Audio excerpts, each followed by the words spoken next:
तुकोबाराय विठ्ठल विठ्ठल तुकोबाराय विठ्ठल विठ्ठल तुकोबाराय विठ्ठल विठ्ठल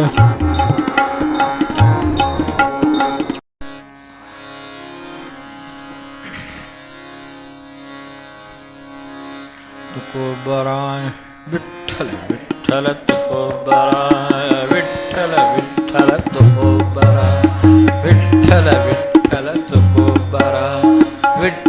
विठ्ठल तुकोबाराय विठ्ठल विठ्ठल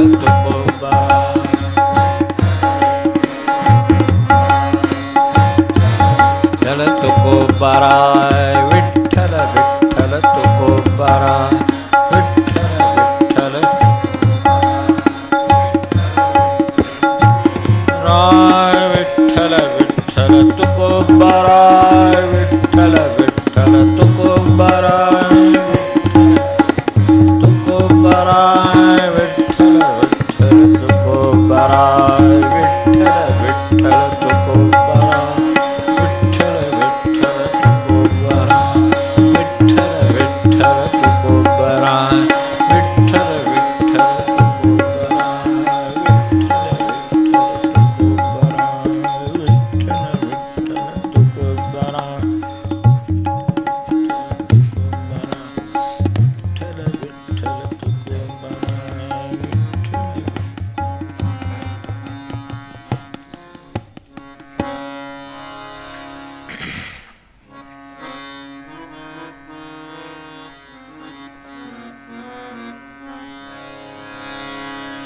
साधतील येणे येह परलोक साधतील येणे येह परलोक साधतील येणे येह परलोक सत्य सत्य भाक माझी तुम्हा सत्य सत्य भाक माझी तुम्हा साधतील येणे येह परलोक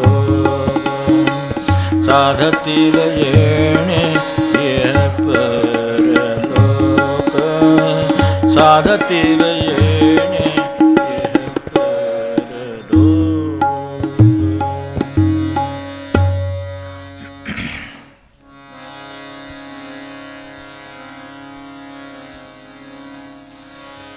जन्माचे ते मूळ पाहिले शोधून जन्माचे ते मूळ पाहिले शोधून दुःखासी कारण जन्म घ्यावा दुःखासी कारण जन्म घ्यावा पाप पुण्य करुणी जन्म येतो प्राणी पाप पुण्य करुणी जन्म येतो प्राणी नरदेहा येऊनी हानी केली नरदेहा येऊनी हानी केली रजतम सत्व आहे ज्याचे अंगी रजतम सत्व आहे ज्याचे अंगी याच गुणे जगी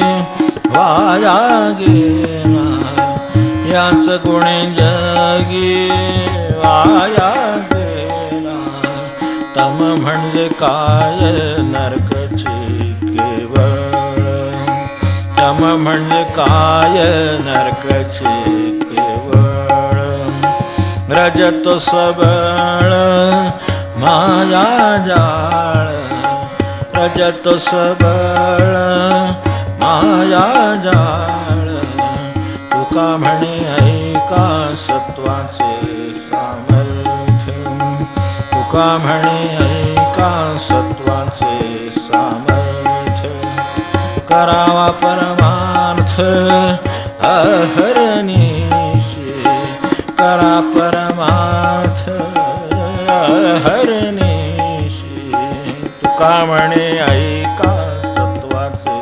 सामर्थ्य तुका म्हणे ऐका सत्वाचे सामर्थ्य तुका म्हणे ऐका सत्वाचे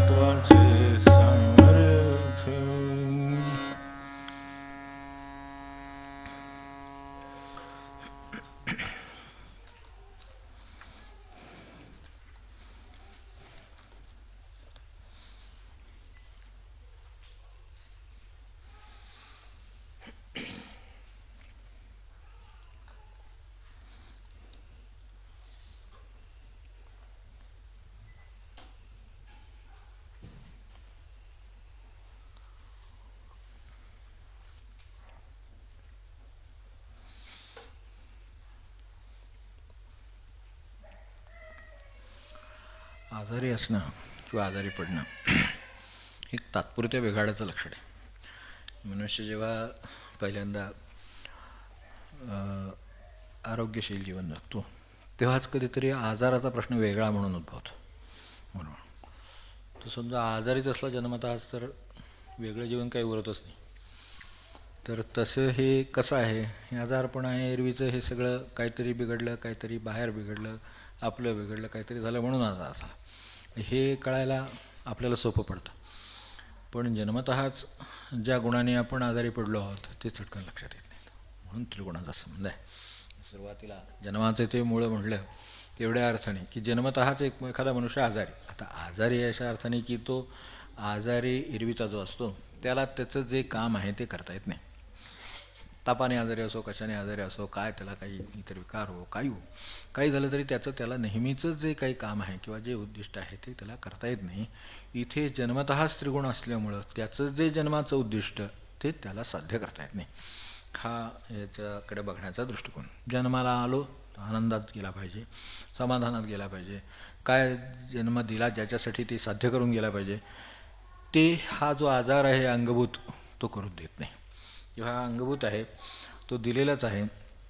आपल्याला एरवीच्या बाबतीत बाहेरून आजाराच्या बाबतीत औषधं घ्यावी लागतात, काही मदत लागते, काय जे असेल ते सगळं झाल्यानंतर ते मूळ पदाला येतं. तसं इथलं मूळ पदाला येत नाही, त्याला आपल्यालाच काम करावं लागतं. या बाबतीत त्यांनी आपल्याला जे संत मंडळी सांगतात ते त्यातले त्यांनी सगळं शोधून, जसं हिताहित जगाचे जसं शोधून आलेले आहेत, काल आपण तिकडे बघितलं गुरुवारी, तसं शोधून या आले संत. तर संतांनी हे शोधून ठेवलेलं आहे की कशात बिघाड आहे. तो जन्मतःच आहे. आणि जन्मतः आहे म्हणजे याचं कारण असं की जन्मच मुळात बिघाडामुळे झालेला आहे. बिघाड नसता तर जन्माला आला नसता मनुष्य. त्यामुळे त्याच्यात त्यांनी तेही शोधलं आहे जाऊन, जन्माचं ते मूळ पाहिले शोधून. हे जे तुकोबाराय म्हणले ते एवढ्यासाठी की हे सगळं असं आहे म्हणून जन्म आला, मग जन्म झाला आहे तर ते लागून आलेलं आहे. आता लागून आलेलं असलं तरी ज्या त्या भागात हे आपले प्राणी वावरतात, काय जनावरं वावरतात, हे गाई बैल म्हशी वावरतात, तर ते जिथं जन्माला आले, जिथं वाढत आहेत, जिथं त्यांचा वावर आहे त्या ठिकाणी काही बिघाड झाला तर त्यांना काही कुठल्या अशा तऱ्हेची व्यवस्था नाही. पण त्यांची व्यवस्था परमेश्वरानं करून ठेवलेली आहे. गाईच्या पोटाला काही बिघाड झाला, बैलाच्या पोटाला काही बिघाड झाला तर तो जाऊन वनस्पती तिथली शोधतो, आपली खातो आणि सगळं त्याचं ठीक होऊन जातं. तेव्हा जिथं आजार ठेवला आहे तिथंच औषध ठेवलं आहे. तीच अवस्था थोड्याफार फरकानं जन्माच्या जे बिघाड झालं ज्याच्यामुळे असमाधान होतं आणि पुन्हा जन्म येतो, माणसाला निराश येतं, अमकं येतं तमकं येतं, हे जे काय अनुभवायला येणारे योग आहेत आणि जे अनुभवाला येत नाही ते पुनर्जन्म आहे. तर हे जे आहे हे सगळं त्याची उत्तरं पण तिथंच ठेवलेली आहेत. या दृष्टीने आपण याच्याकडे बघावं म्हणून जे आजारावर औषध म्हणून ठेवलेलं आहे ते कुठलं आहे ते शोधून काढावं. म्हणून शेवटी तुका म्हणे ऐका सत्वाचे सामर्थ्य हे जे शेवटी आहे करावा परमार्थ हरनिशे. आता रजतम सत्व आहे ज्याचे अंगी याचं गुणे जगी वाया गेला असं जर आहे तर या गुणाने जर वाया जात असेल तर त्याच गुणाने बरा कसा होणार हा आपल्यासमोरचा प्रश्न आहे. ते 3 गुण देऊ नयेत का? मग माणसाला सत्वगुणातच जन्माला घालावं, काय हरकत नाही. पण त्यांनी तशी कर्म केलीत का? आत्ता आपण सांगू शकू का दिवसभरातली माझी कर्म केवळ सात्विकच आहेत? नाही, त्याच्यात काहीतरी रजोगुण आहे, काहीतरी तमगुणाचं काम आहे, हे सगळं आहेच. आणि ते तसं राहीलच. ह्या जगामध्ये जर तो जन्माला येईल तर जसा दिवस आहे तशी रात्र राहील, जसं आहे तसं संध्याकाळ राहील, हे जसं राहील तसं हे राहीलच. त्यामुळे याच्यातलं काही आपल्याला बदलता येणार नाही. जे बदलता येणार नाही ते समजून घ्यायचं आहे. आता बदलता येणार नसलं तरी त्याला बाहेर पडायचा मार्ग ठेवला नाही असं नाही, त्याला बाहेर पडायचा मार्ग ठेवला आहे.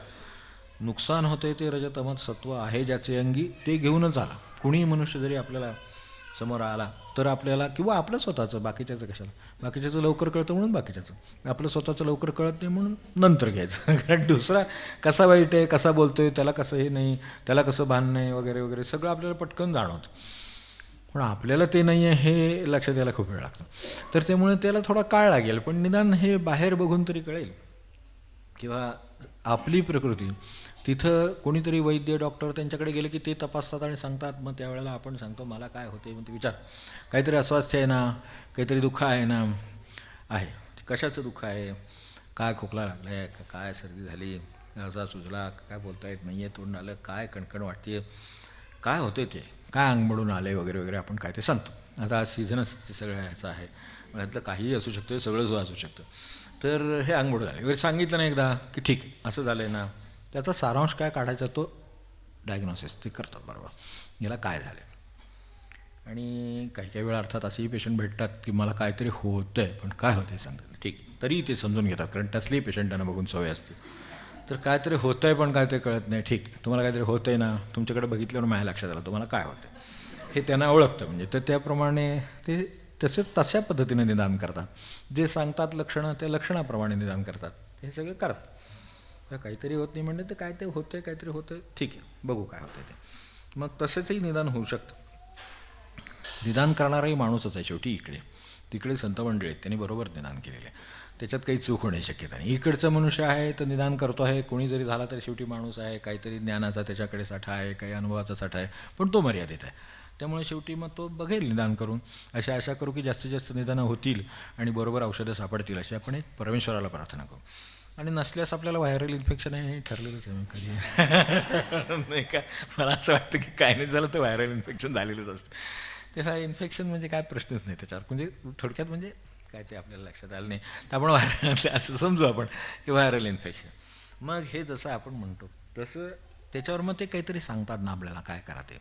मग आपल्याला समाज आहे, दुःख आहे, कोणात तरी आहे, नैराश्य आहे, आज सगळा छान दिवस जातो, संध्याकाळी सगळ्यावर पाणी फिरल्यासारखा दिवस जातो, काय करावं काय कळत नाही. बरं हे रोज एकच आहे का, नवीन काहीतरी येतं. आज ह्याचं दुःख उद्या त्याचं दुःख, परवा ह्याचं दुःख परवा त्याचं दुःख, काही एक मिटवायला जावं तोपर्यंत दुसरीकडे कुठला तरी फोन येतो जावा तिकडं. हे सगळं जे काय कार्यक्रम चालू आहे तर हा आपला आजन्म कार्यक्रम चालू आहे. हेच आपलं दुःख किंवा याच गुणे जगी वाया गेला ते ह्यातलं आहे. ते त्यातला नरदेहा येऊनी हानी केली. जाता जाता मला तो अभंग वाटल्यावर आपल्याला आठवण झाली असेल तर गुरुदेवांच्या पूर्व काळामध्ये म्हणजे अगदी ऐन 2025च्या काळामध्ये ते त्या बाहेर पडले आणि पुण्याहून शेवटी आता आपला देह ठेवण्याची वेळ आली, काहीही राहिलं नाही आणि आपल्याकडे ती जी त्यांच्या आयुष्यातली घटना आहे ती आपल्याला आठवली असेल. मला ते म्हणता ती आठवण झाली, नरदेहा येऊन हानी केली. तेव्हा ते त्यांचे भाचे होते दोघंजण, ते बरोबर होते ना दामले, तर ते पुण्यातून त्यांचं ठरलं की इंचगिरीला जायचं आणि आता याच्यापुढे गुरूंच्या तिथे राहूनच काय असेल ते व्हायचं, ते देह ठेवायचं तो तिथंच ठेवू इथपर्यंत तब्येत खाली आलेली होती. आणि तो म्हणजे जीवावरचं दुखणं त्यांच्या आयुष्यातलं सर्वात मोठं ते, आणि तेही पहिल्या पूर्वायुष्यात आलेलं. पण त्याच्या आधी महाराजांची गाठ पडलेली, त्यामुळं भाऊसाहेब महाराजांचा एक मोठा आधार, तर त्या आधारावर आपण काय आता व्हायचं ते तिथे होऊ दे म्हणून सगळं पुण्यातलं गुंडाळून ते तिकडे द्यायचं. तेव्हा त्यांना जायचं होतं, तर त्या काळात आपल्याला आठवण असेल की त्यांना टांगाळण्याला ह्या भाच्यानं पाठवलं आणि तोपर्यंत जो दुसरा होता त्याला सांगितलं की तू तोपर्यंत वाचन करत बस, दासबोध वाचा. त्यांच्याकडे तो एक मोठा प्रघात आहे आणि आपल्याकडेही असं ज्ञानेश्वरी दासबोध अशा तऱ्हेनं मध्ये ते वाचून घ्यायचा, तर त्यांची वाचून घेण्याची पद्धत होती. तर दुसऱ्यानं सांगितलं की तू वाचायला. तो वाचता वाचता त्यांच्या डोळ्यात पाणी आलं. तेवढ्यात हे तांगावाले जे आले होते ते याचे होते ते घेऊन आले. ह्यांना डोळ्यात पाणी आले, एवढा जीवावरचा रोग आहे, बरोबर आहे, वाचणं कठीण आहे, डॉक्टरांनी तेव्हाच सांगितलं होतं, निदान तेव्हाच झालेलं होतं. तर त्यामुळे यातून वाचणं कठीण आहे आणि आता हे निघालेत, त्यामुळे आता आपल्या आयुष्यात इतक्या लवकर आयुष्यात आपल्याला आता जग सोडावं लागणार. तर ह्या कल्पनेनं त्यांच्या डोळ्यात अश्रू उभे राहिले असतील, बरोबर आहे. कितीही जरी मनुष्य थोर झाला तरीसुद्धा कुठेतरी एकदा शेवटी असा एखादा क्षण येऊ शकतो. तर तसं ऐकून त्यांनी विचारलं शेवटी त्यांना की आपल्याला इतक्या दुर्धर आजारामुळे आपल्याला हे डोळ्यात पाणी येते का, किंवा आपल्याला त्रास होतो आहे का. ठीक आहे, त्यांनी कशाचा त्रास होतो आहे म्हटले. मी निघालो त्यांच्याकडे, ते मला ह्याचा काही त्रास नाही, देहाचं कोण कौतुक घेऊन बसला आहे. म्हटले हा जो आत्ता तू वाचतो आहेस तो परमार्थ इतका सोपा आहे, पण कुणी तो करीत नाही. याचं आठवण सगळी होऊन मला दुःख होतं. हे सगळे लोक बघितले की मला असं वाटतं की अरे इतकं सोपं सांगितले, इतकं चांगलं आहे, इतका मनुष्याचा आयुष्याचा उद्धार करून घेण्याची, नरदेहाचं चीज करण्याची शक्ती आहे, पण मनुष्य ते डुंकूनसुद्धा बघत नाही किंवा त्याला ती प्रवृत्ती होत नाही. हे स्वतःचं चुकतं. नरदेहा येऊनी हानी केली त्याचं जे रडू आहे ते त्याचं आहे. ते काय टंगा आलं की तिकडे निघून गेले, त्यांना काय बरं करायचं ते केलं. साध्या याच्यावर ते साध्या तीर्थावर अंगारावर बरं करणारे लोक त्यांनी केलं. पण यांना दुःख कशाचं होतं, ते नरदेहा येऊनी हानी केली याचं दुःख होतं. एवढ्या संधी, एवढ्या उपलब्धता, एवढा दासबोध, एवढी ज्ञानेश्वरी, एवढा गाथा सगळं असून पुन्हा हा दुःख भोगतोच आहे. तर त्यातलं एक अभंगसुद्धा त्याला बाहेर काढायला समर्थ आहे, एक ज्ञानेश्वरीसुद्धा बाहेर काढायला समर्थ आहे. असं असताना यांना हानी का करून घ्यावी, याचं दुःख गुरुदेवांसारख्यानं झालं. याचा अर्थ त्यांना स्वतःचं कुठलंही दुःख नव्हतं. ते पूर्ण सत्वाचे होते, पूर्ण सत्वाचं सामर्थ्य अंगी होतं, म्हणूनच हे शक्य झालं की ह्या दुसऱ्याचं जे नुकसान होते ते त्यांना पाहावे ना. हे का झालं तर त्या ठिकाणी सत्वाचा प्रकर्ष आहे आणि अत्यंत शुद्धी आहे, त्यामुळं दुसऱ्याच्या दुःखानंच फक्त दुःखी होऊ शकतात, स्वतःचं काही दुःख नाही. काय असावं हे संतांच्याकडून शिकून घ्यावं की दुसऱ्याच्या दुःखानं दुःखी आहेत, स्वतःच्या दुःखानं ते कधी दुःखी झालेले नाही. तेव्हा हे नरदेहा येऊनी हानी केली. ठीक आहे, रजतमसत्व आहेच ना, प्रत्येकाच्या अंगी आहे, ते आहे. मग आता ते कळावं कसं आणि माझ्यात प्रमाण काय आहे आणि कोणत्या काय झालं आहे, नुकसान कशानं झालं आहे हा प्रश्न आहे. नुकसान हे असल्यामुळे झालं आहे का, तर नुकसान असल्यामुळे झालं नाही, असलेल्याचं जे प्रमाण आहे त्याचा वापर आहे त्याच्यामुळे नुकसान आहे. मग गेल्या वेळेला आपण हे पाहिलं की कर्म तर करत राहील मनुष्य, पण कर्मांची निवड, कर्मांची दिशा, त्याचे दुष्परिणाम, मग संचित, हे जे सगळा क्रम आहे हे सगळ्या क्रमात सावधान नसल्यामुळे ते झालं. हे त्याला माहीत असतं, किंबहुना ते माहीत असून अंमलात आणण्याची जी ताकद उपासनेने मिळती ती जर मिळवली असती तर एवढी नसती अवस्था झाली. ठीक आहे, जेवढं जमेल तेवढं करेल, प्रगती ही मी असं म्हणत ती 100% असेल, पण ती निदान तो 20वरून 30वर, 30वरून 40वर एवढं तर नक्कीच जाईल. पण त्याच्यासाठी लागणाऱ्या गोष्टी काय, तर त्यासाठी पहिलं आहे ते निदान आहे ते आपल्या अंगी सत्वरजतम किती आहेत. प्रत्येकाच्या अंगी आहेत असं काही समजायचं कारण नाही की ते नाही आहेत असं नाही, ते कुठल्या ना कुठल्या प्रमाणात हे असणार. जसा उजेड येणार, जसा अंधार येणार, तसं हे येणार, ते त्यात असणार. तर ते कसं ओळखावं याच्यासाठी काय, कशावर ओळखता येईल, सोपी युक्ती आहे आपल्यासमोर. ते काय मी नवीन सांगायला पाहिजे असं नाही, पण सोपी युक्ती आहे की आपल्या प्रतिक्रिया कशा येतात त्याच्यावर ठरवावं. हा एक सोपा मार्ग आहे. जर मार्गच शोधायचे असतील तर प्रतिक्रिया कशा येतात. आता एवढा मोठा पाऊस ठीक चालू दे, त्याचा धुमाकूळ चालला आहे, आपल्याला त्याच्यापासून होणारे जे काही आता इतके महिने आपण पर्जन्य प्रार्थना केली, आता पर्जन्याला काय म्हणावं असं झालं. म्हणजे हे त्याला काय म्हणण्यासारखं झालेलं नाही, त्याचं काम बरोबर चालू आहे काय असेल ते, पण तो धुमाकूळ झाला. आता पावसाचा धुमाकूळ झाला म्हटल्यानंतर किती प्रकारच्या प्रतिक्रिया येऊ शकतील, तीनही मार्गामध्ये आपण विचार करून बघावा. आता या काळात भुकेचं प्रमाण कमी होतं, म्हणजे आपण मागे एकदा बघतो जठराग्नी मंद होतो किंवा हे होतो तेव्हा भूक कमी होते. मग भूक कमी झाली या नाहीसे तर आपण उपासाकडे राहावं, काय एकभुक्त राहावं, कारण जास्त अशा वेळेला खाऊन ते पचणार नाही, त्रास होणार.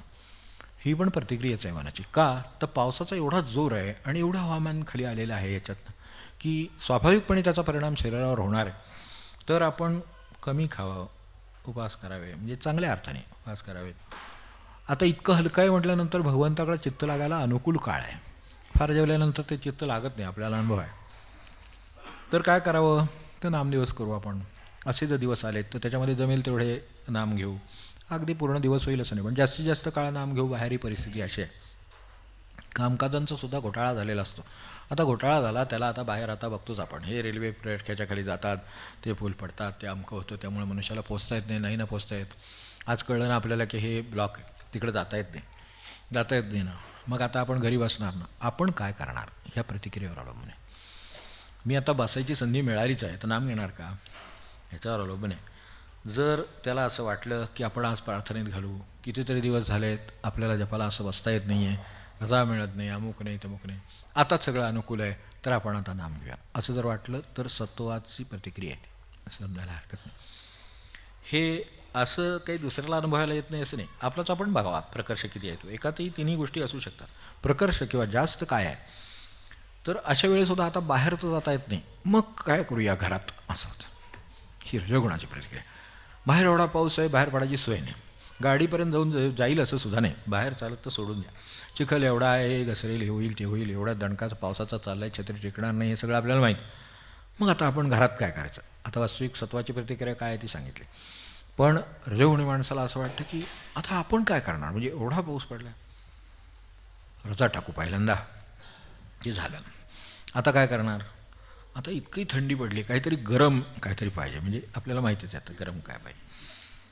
चहा पाण्यावर थोडंच भागतं अशा वेळेला गरम म्हटल्यानंतर. तर मग सूप करू आज, मग हे करू, मग गरम करू, मग भाजत पिऊ, म्हणजे तेवढं तरी निदान. त्याच्याशिवाय आपण टिकणार नाही, हो की नाही. प्राणावर बेतलं म्हणजे काय करायचं, त्यापेक्षा गरम गरम काय असेल ते करू, मग वडे करू, मग अमूक करू, मग खाऊ ना, काय आणखीन काय करता येईल. मग पावसात फिरायला जायचं का? आता पावसात ऑफिसला तर काही जाता येत नाही आहे, रजा तर टाकलेली आहे. मग रजा टाकली तर बस तसं नाही, रजा टाकली तर आता रजा आहेच अनायासे, पाऊस बाहेर आहेच अनायासे, तर मग आता आपण अनायासे गाडीत बसून गाडीत बसून पावसात वगैरे फिरून येणे एवढी तब्येत नाही आपली. पावसात फिरून येणारे लोक वेगळे. तर ते दंड जे जाऊन येतात ना ते वेगळे. पण आपण गाडीत बसून बाहेर पाऊस आला, आपल्याला काही थेंबसुद्धा लागत नाही, तर आपण काय म्हणून फिरायला जाऊया का? जा, एखाद्या वेळेला जाईल मनुष्य. पण असं होतंय तोपर्यंत आपण जातच राहावं. आज इकडे जाऊ द्या, तिकडे जाऊ राहा, तिकडे जाऊ, असं करू तसं करू. तेव्हा सारखं तसंच करावं असं ज्याला वाटतं त्याच्या अंगी रजोगुण आहे, त्याचा प्रकर्ष आहे, त्यांनी ओळखावा. प्रकर्ष कशावर न ओळखायचा? हा एखाद्या वेळेला गेला ठीक आहे, त्याला तीही एक गंमत असेल, त्यांनी बघावी वाटली बघून टाकावे, ते माहीत होतं की परत काय बघण्यासारखं यात नाही, ठीक आहे, तर तेही चालेल. पण ते तसंच करावं असं जर वाटत राहिलं तर त्यावर न ओळखावं की नक्की कशाचा प्रकर्ष आहे. हा रजोगुणाचा प्रकर्ष हा सर्वात मोठा असतो, कारण कर्म सगळी रजोगुणाच्या अंतर्गत आहेत मुख्य. त्यामुळे त्याच्यामध्ये 80% काम हेच चालू आहे आयुष्यामध्ये. आपल्या आयुष्याचा विचार केला तर रजोगुण आणि तमोगुणाचं मिळूनच सगळं बनलेलं आहे. कर्मांचा विभाग जो आहे तो सगळा असा बनलेला आहे. आपण सत्वगुणी कर्म वगैरे म्हणतो, पण ते जरा थोडं समजून घेण्यासारखं आहे, तसं नाही. तर बरं समजा त्यातून बाहेर पडता येत नाही आहे, त्या गाडीपर्यंत जाणं शक्य नाही.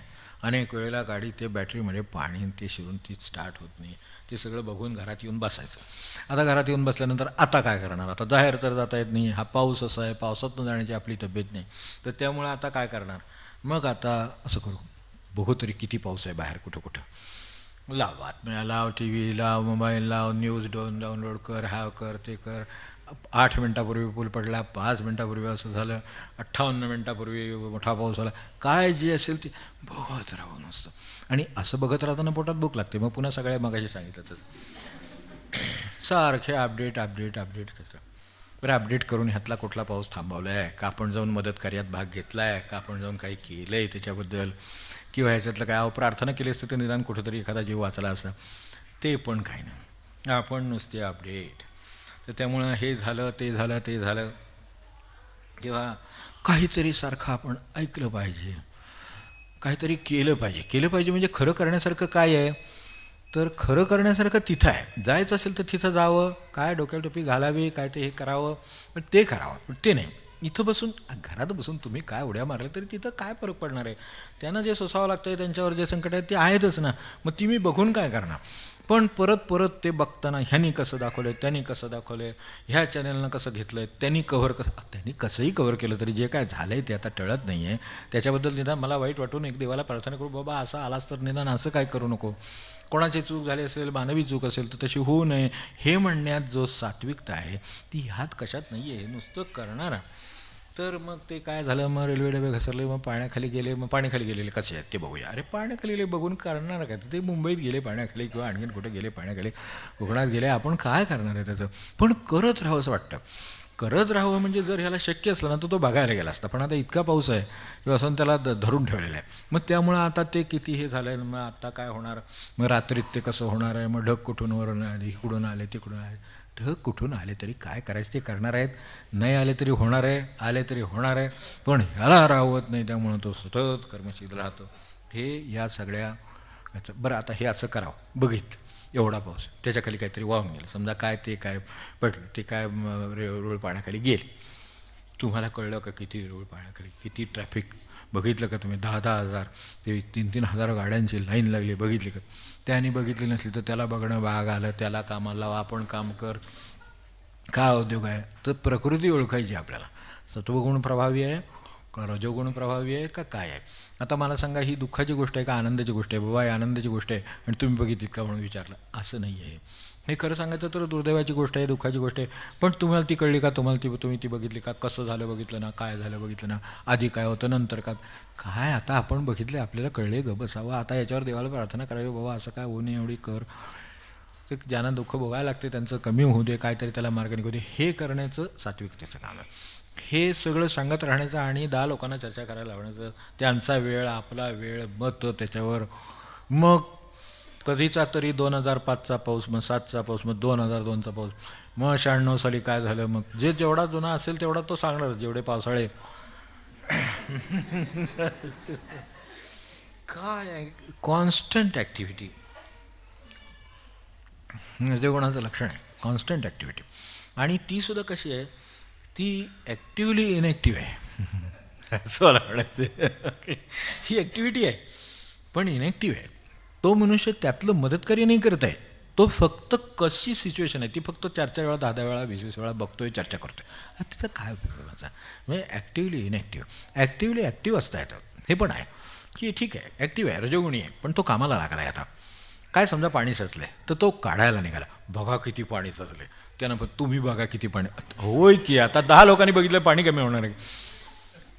पण आपण गेलं आणि समजा काय हातात सुटली आहे त्यांनी पाणी टाकलं तर ते जास्त गरजेचं आहे ना, ते सत्वाचं काम. म्हणजे ॲक्टिव्हली कसे इनॅक्टिव्ह असतात. हे ॲक्टिव्हली इनॅक्टिव्ह लोक संकट बघितलं ना, संकट कसं पाहणार. हे उद्या जर वाढलं तर घरात येईल, होईल की आत्ता ते जर काढलं तर घरात नाही येणार कदाचित, पण ते नाही. हे ॲक्टिव्हली इनॅक्टिव्ह आहेत त्यामुळे नुसतंच पाहतं. तर ते लक्षात ठेवलं तर या अर्थाने काम चाललेलं आहे पण इनॅक्टिव्ह असेल तर त्या कर्माचा उपयोग नाही.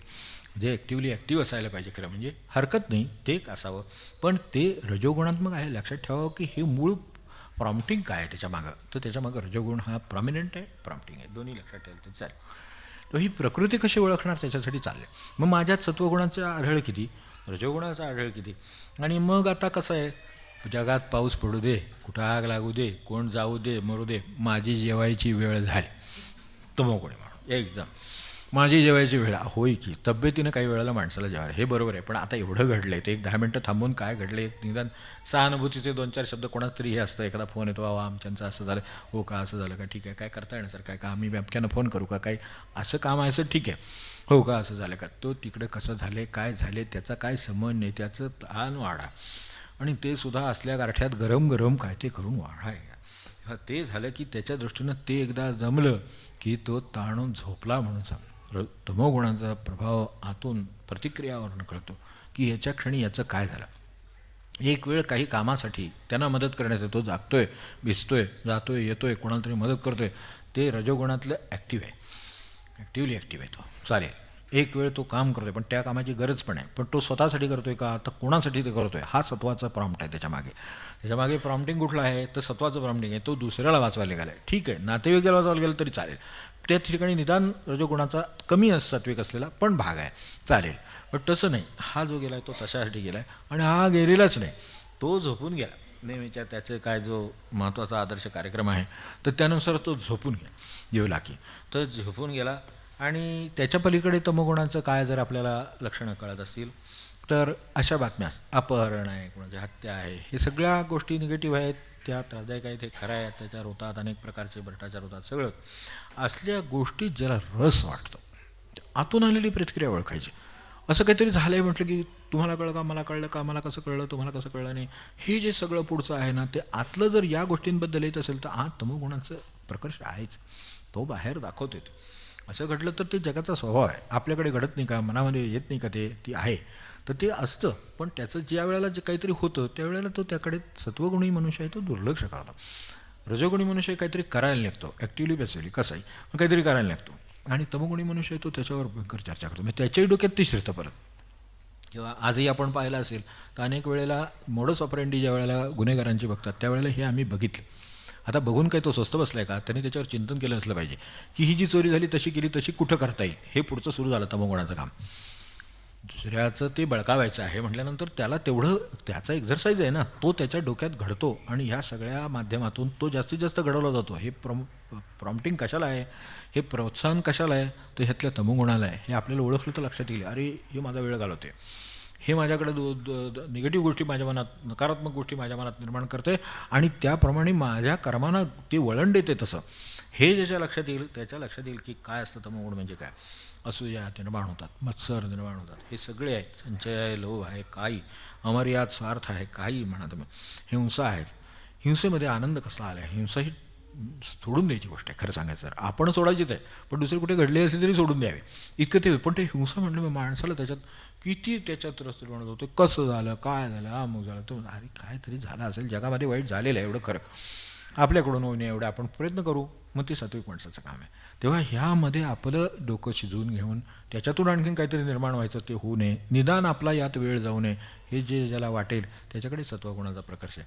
ते रजोगुण तमोगुण सत्वगुण आपल्यामध्ये किती प्रमाणात आहेत याचं कोणी जगी वाया गेला ना, बट ते कोणते आहेत, ते माझ्यात किती प्रमाणात आहेत, इतरात किती प्रमाणात आहेत, ते तुम्हाला ते त्यावरून समजून घ्यावं तरी चालेल की किती प्रमाणात आहेत, मग त्यावर नाही ओळखावा. या प्रकृतीच मुळात ही रजस समज सत्वाची आहे. ते पूरक कसे आहे त्याचा आपण उलगडा केलेला आहे त्यावेळेला, की हे कशा तऱ्हेने एकमेकांना मदत करू शकतील. कर्मच आहे तर दुसऱ्याला वाचवण्याचं सुद्धा कर्मच आहे. स्वतःचा जीव वाचवणं हे पण कर्मच आहे, पण तरीसुद्धा दुसऱ्याचा जीव वाचवणं हे पण कर्म आहे. म्हणजे कर्मात सुद्धा पुन्हा त्याची दिशा बदलू शकते. तेव्हा यात जे करता येण्यासारखं असेल ते करत राहणं. कर्माच्या बाबतीत नेहमी काय आहे, मूळच कर्म आणि म्हणजे थोडक्यात रजोगुण आणि तमोगुण हे दोन्ही मिळूनच आपलं आयुष्य, बरंचसं आयुष्य त्याचं चाललेलं आहे. सत्वगुणाचे वैशिष्ट्य काय आहे ते आपल्याला सांगतो. सत्वगुण म्हणजे एखादं चित्र, आपलं जीवन आहे, जीवनाचं एक चित्र आहे समजा, काय असं रेखाटलेलं आहे चित्र, व्हाईट वॉश असतो ना त्याच्या मागे, तो सत्वगुणाचा आहे. तो ते गुणानं फक्त मागून प्रॉम्प्ट करतो, एवढंच, त्यांना एक बॅकग्राऊंड देतो.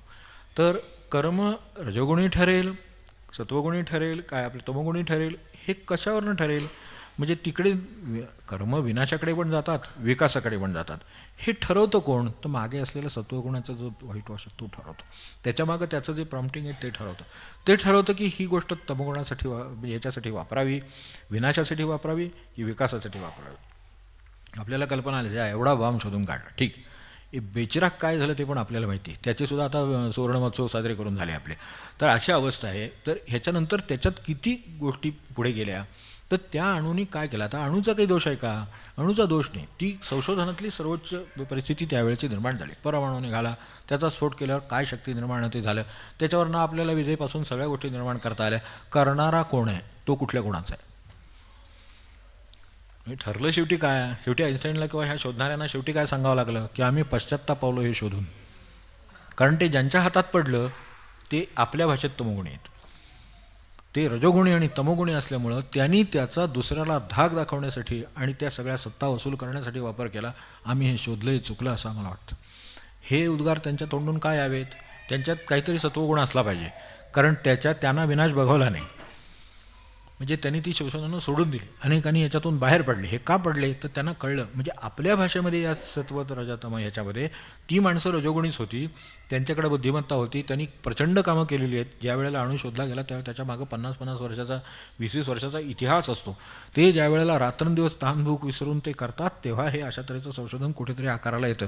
हे सगळं बरोबर आहे, फक्त वापर आणि त्याचा करणारा कोण, त्याच्याकडं तमोगुण आहे कारण काय आहे त्याचं नक्की, त्याच्याकडं सत्वगुण असतात तर त्यांनी फक्त ते ऊर्जेसाठी वापरलास, पण त्याच्याकडं दुसऱ्याला दाग दाखवण्यासाठी पण ते आहे, तो तमोगुणातला भाग आहे.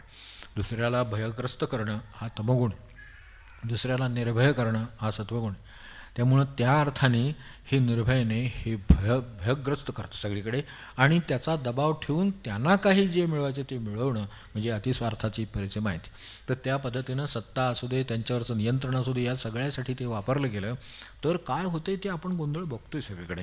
म्हणजे सगळा गोंधळ आहे तो ह्या गुणांचाच गोंधळ आहे आणि त्याच्यामध्ये सगळे प्रकारचे गुण आपल्याला दिसतील.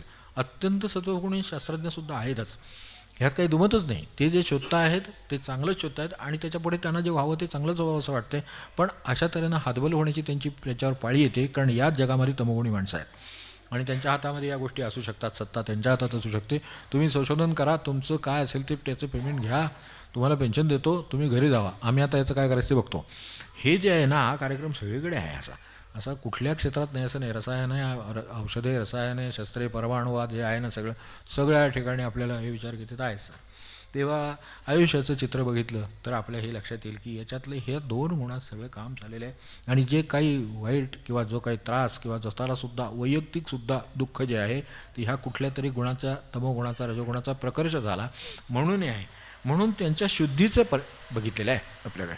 हे शुद्ध कसे करून घ्यावेत, याला काहीतरी हे असतं ना, काहीतरी परिहार असला पाहिजे किंवा काहीतरी मार्ग असला पाहिजे. तुका म्हणे ते सत्वाचे सामर्थ्य जे म्हटलं आहे ते सत्व याच्यातच आहे ना, ते त्याला प्रॉम्प्ट करत आहे.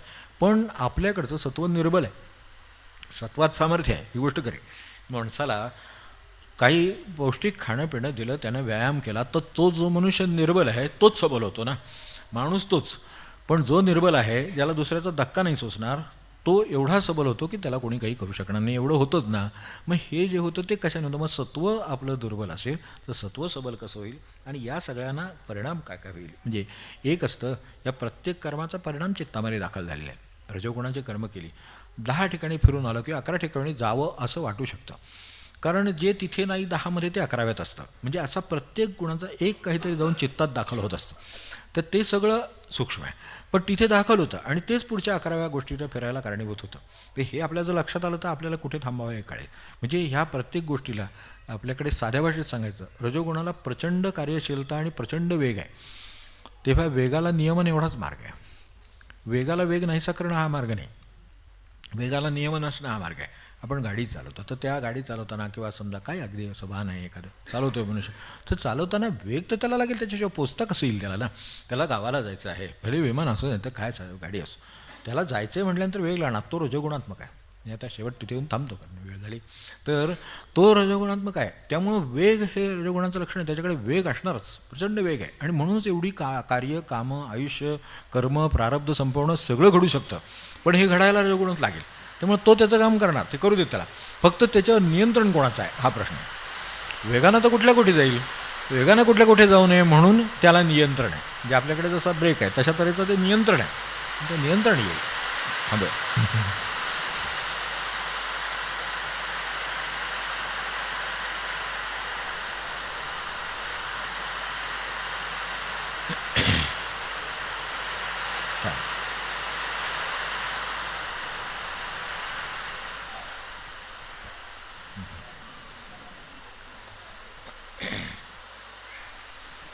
तेव्हा प्रत्येकाला नियंत्रण आहे. आपल्याकडे सात्विकता नाही आहे का? आहे. पण सात्विकतेला सात्विक अहंकाराचा टॅग लागलेला आहे. प्रत्येक गुणामध्ये याचं गुणे जगी वाया कसा गेला, तर सत्वाला एक अहंकार आहे, तो सूक्ष्म आहे की मी खूप सात्विक आहे. नमस्कार. कारण ते आपल्याला पुढं अडकवणार आहे, आम्हाला माहिती आहे. त्यामुळे सात्विकतेचा अहंकाराचा त्याला टॅग. तसे कोणते टॅग ह्याला आहेत ते ओळखून घ्यावे. मग असे म्हटलं तसं रजोगुणाला वेगाचा टॅग आहे. त्याचा वेग नियंत्रणात नसला तर तोच अपघाताला कारणीभूत होईल. म्हणजे वेग जर असेल तर बरोबर काम पण गाठता येईल, प्रारब्ध संपवता येतील, जगाचा व्यवहार चालेल, कुटुंबाचा व्यवहार चालेल, सगळं त्या रजोगुणामुळे चालेल. पण त्याच्यावर नियंत्रण असेल तर तो 10 तास पळू दे, पण 2 तास जपाला बसला असला तर नियंत्रण राहील त्याच्यावर. या 2 तासात काही करायचं नाही आहे, साध्या भाषेत सांगायचं म्हणजे. तमोगुण राहणार, पण तमोगुण म्हणजे आळस नव्हे. तमोगुण म्हणजे लागणारी झोप, साध्या भाषेमध्ये आवश्यक असलेली, लागणारी म्हणजे आवश्यक असलेली झोप असं जर गृहीत धरलं तर मग त्याच्यापुढची झोप आपल्याला तमोगुणाचा जो निगेटिव्ह इम्पॅक्ट आहे तो देणार. मग आपली कामं मागे राहणार, मग आपला जप मागे राहणार, जे काय व्हायचं ते त्याचा दुष्परिणाम व्हायला सुरुवात होणार. पण ती जर तेवढ्याच प्रमाणात असेल तर काही होणार नाही. उलटं त्याची गरज आहे, मनुष्य फ्रेश झाला, त्याच्या कामाला तो तयार झाला, मग तो त्याचं काम करेल. आता हा जो सत्वगुण आहे तो त्याच्या सर्वाच्या मागं काम करत असला पाहिजे. मी झोपणार पण माझ्या वेळेला उठणार, मी झोपणार पण माझ्या कामाच्या वेळेला मी जागा पण राहणार, हा सत्वगुण सांगू शकतो. हे सात्विक काम आहे, मला जागा राहायला पाहिजे. भजन आहे तर जागा राहायला पाहिजे. भजन आहे मी झोपतो, याला काय अर्थ आहे? भजन आहे मग तू कशासाठी चाललं आहे? भजन आपल्याला भजन आहे म्हटल्यानंतर जागा राहायचं आहे. तर त्यावेळेला कारण आपल्याला सत्वगुणाचं असं बाहेरून काही मिळणारं नाही आहे. बाहेरून काय मिळणार ते आपल्याला माहिती आहे, त्याच्यामुळं तो हे आपलं डोकं हे होतं, शांत होतं. मग अशा वेळेला मी जागा राहणार. म्हणजे काय निरूपण आहे? कीर्तन काय कीर्तन असतं त्यावेळेला जे जागला तो मनुष्य कीर्तनाने त्याला झोप येणारच नाही. त्याची जी झोप गेलेली असेल, वाया गेली समजा असं गृहीत धरू, एक कीर्तन आहे आणि 2 तास चाल, त्या 2 तासाच्या कीर्तनामुळे त्याची 2 तासाची झोप कमी झाली, ठीक आहे. दुसऱ्या दिवशी त्याला सकाळी असा अनुभव येईल, मनापासून करायला पाहिजे, सकाळी असा अनुभव येईल की आपली झोप पूर्ण झालेली आहे. आपण 7ला 8ला काय जे उठायची पद्धत असेल त्यावेळेला आपण उठलेले आहोत आणि दिवसभर आपला फ्रेश आहे. कारण सत्वाचं सामर्थ्य आहे. ते सत्वाचं सामर्थ्य तुम्हाला इकडे उपयोगी पडेल. आपल्याला ते पाहण्यासारखं आहे, आपण विचार करून बघावा, नाही कळेल. मग ते नुसतं 8 तास झोपून होत नाही, ते तमोगुणाचं काम आहे. त्याच्यात 2 तास सत्वगुण असेल तर 6 तासात 8 तासाची झोपेचा परिणाम ते देऊ शकतं.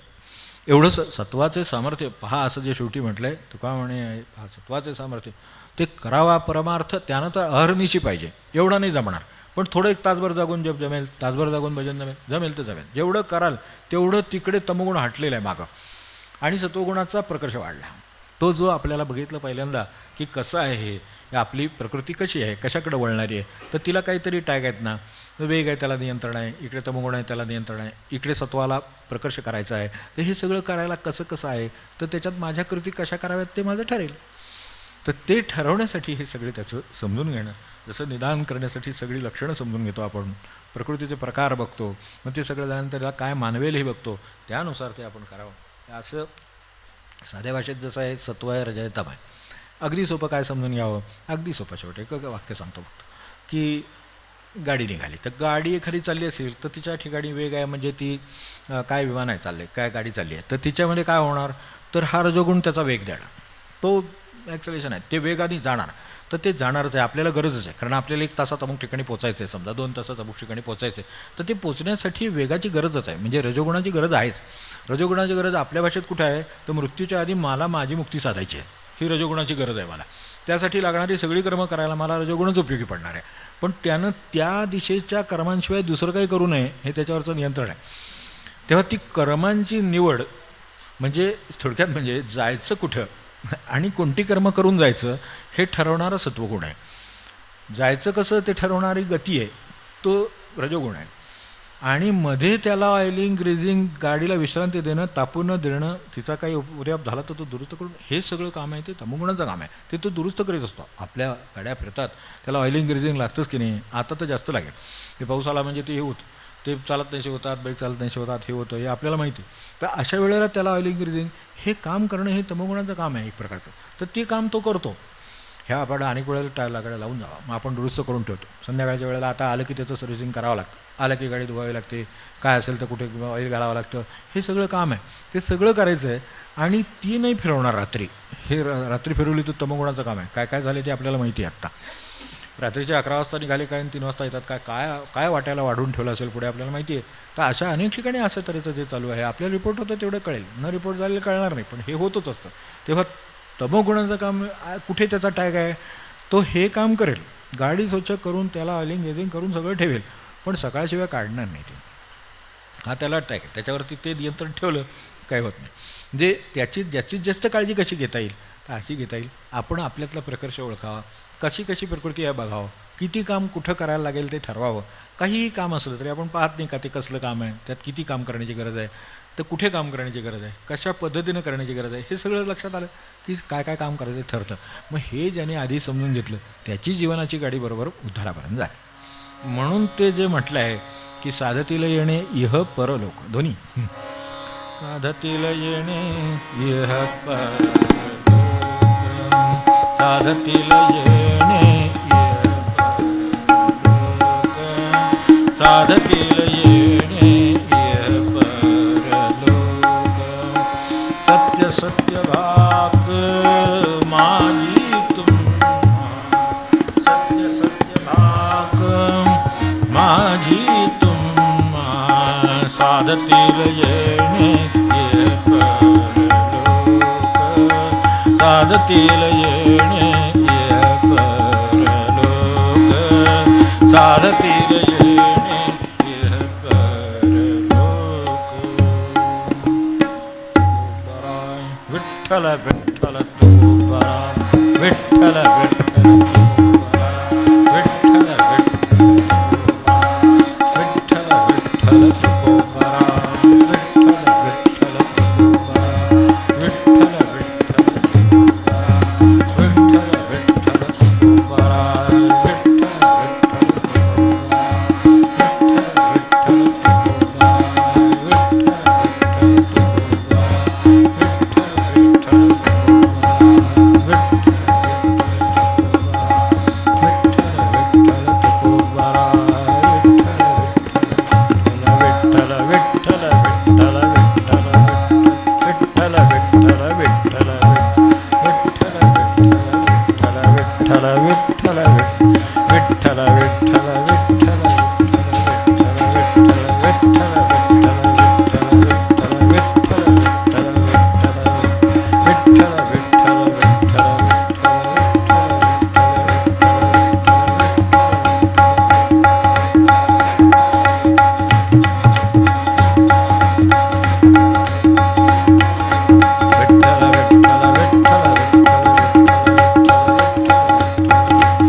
विठ्ठल विठ्ठल विठ्ठल विठ्ठल विठ्ठल विठ्ठल विठ्ठल विठ्ठल